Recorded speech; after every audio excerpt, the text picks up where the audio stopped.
Hey, happy homeschoolers, it's Lindsay from Hearth and Story, and today I'm going to do a quick flip through of our new study guide for Starry River of the Sky.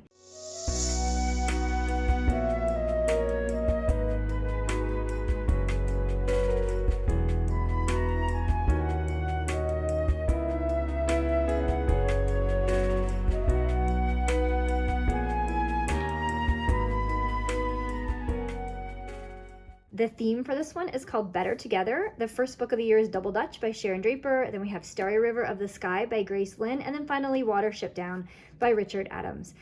So the only thing you need to do this one is a copy of this study guide. And of course you will need a copy of the book, which you can see is very, very beautiful. This is one that you're going to want to keep on your bookshelves for all time.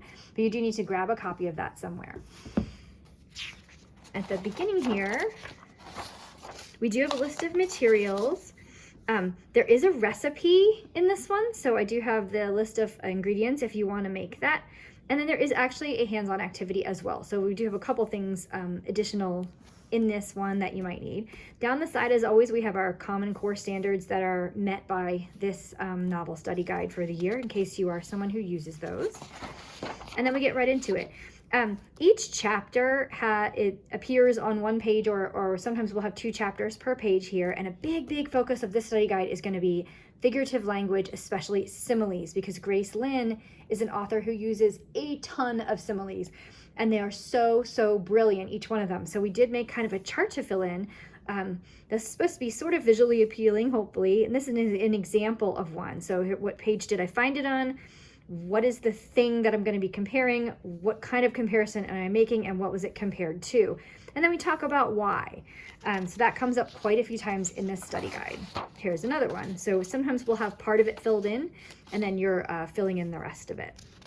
And we're also talking about other things. Characterization comes up in here again a couple times, of course. So that's a big one in this book.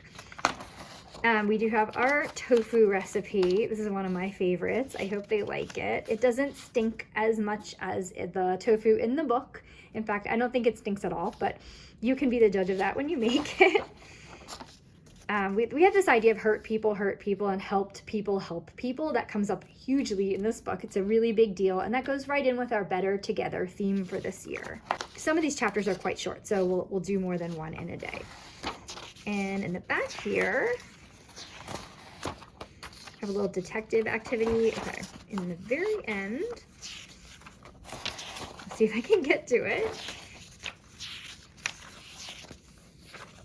Oh my goodness, this book goes on for a while. Okay, in the very end, we have our reflection essay, and the theme is Better Together. So we have an essay prompt and then space to write it, but of course you can type your essay.